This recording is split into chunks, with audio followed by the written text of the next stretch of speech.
Hey everybody, welcome to the channel. Why on earth would I compare a speed light to a constant light? There are many reasons, and this is based on some feedback I've got from earlier videos. Light is light, but you need to be able to make the light work for you or work the way you want it to, or it's absolutely no good. So that's what brings me to these two very different types of lights. Now, obviously, if you're shooting video, a speed light's not going to be any good to you. However, again, based on a lot of feedback I've gotten, most of my subscribers have been still photographers. So we're back to just two different sources of light and why you would want to consider either or both of them. If you are new to photography or if you struggle using flash of any kind, a speed light is just the smallest version. One thing that may be an issue is your ability to visualize what the light is going to do. I know a lot of people struggle with that. I started photography with constant light so I could always see what was happening. So when I started using flash, it wasn't a problem. I knew what was going to happen with the lighting pattern. It was just about the volume. A lot of people aren't in that same situation. However, today, constant lights are very popular because many photographers do both still and video. And even if they don't, I want to make the argument that a small constant light is a good way to learn lighting if you're new or if you're struggling with it because you can see what it's doing. Heck, when I'm shooting things today, I often use constant lights just to make it a little bit easier to visualize. Does that make sense? And so these aren't all that different, even for a still photographer.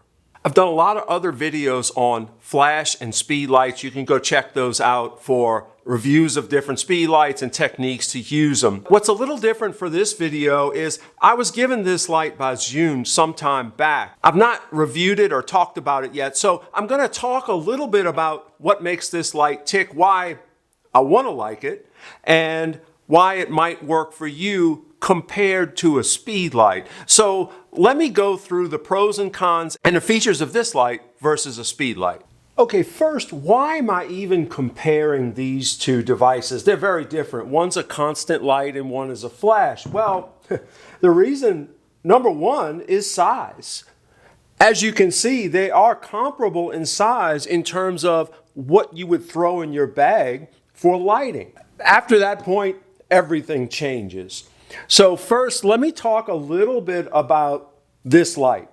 The first pro, as I already mentioned, is the form factor. It's really nice in terms of size, shape, and 100 watts of power, right? At this size, that's really good, that you can throw it in your bag and get 100 watts of power. It's ridiculous to turn on. You have to do it once, then twice. See, I missed it. One click. Still missed it. One. And now it goes on. That's a little too tough, guys. I'm going to tell you right now, that's kind of a disqualifier for me. If I can't just turn the light on really quick, it's no good to me. I got to be honest. I love the form factor of this light. The hood here is, of course, detachable. There you can see the actual light.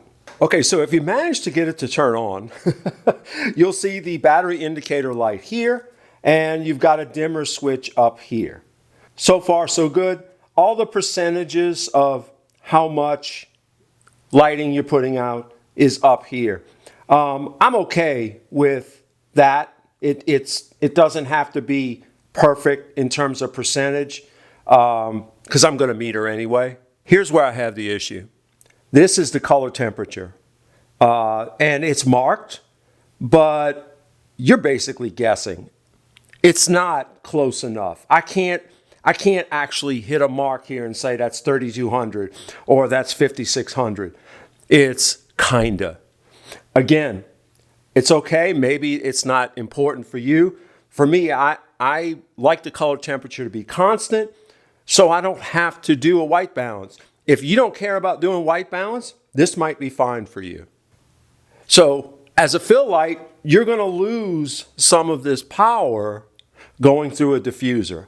I would never use this as it is. I would have to put a modifier on it. Your mileage may vary. If it's really far away, you might like that full light. But for me, it's going to be kind of harsh. But that's true of every light, not just this one. I'm just talking about the amount of light and how I would use it.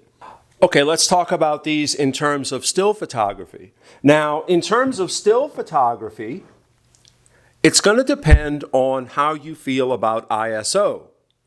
If you don't mind a relatively high ISO, this might be okay for you.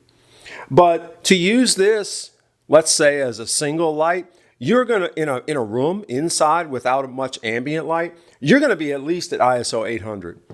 That's already scraping where I'm comfortable with to make prints for enlargement, right? So, yeah, I can do a little bit more. I have, and at weddings I have to. But for portraits, that's a little too much. That's a little too much ISO for me.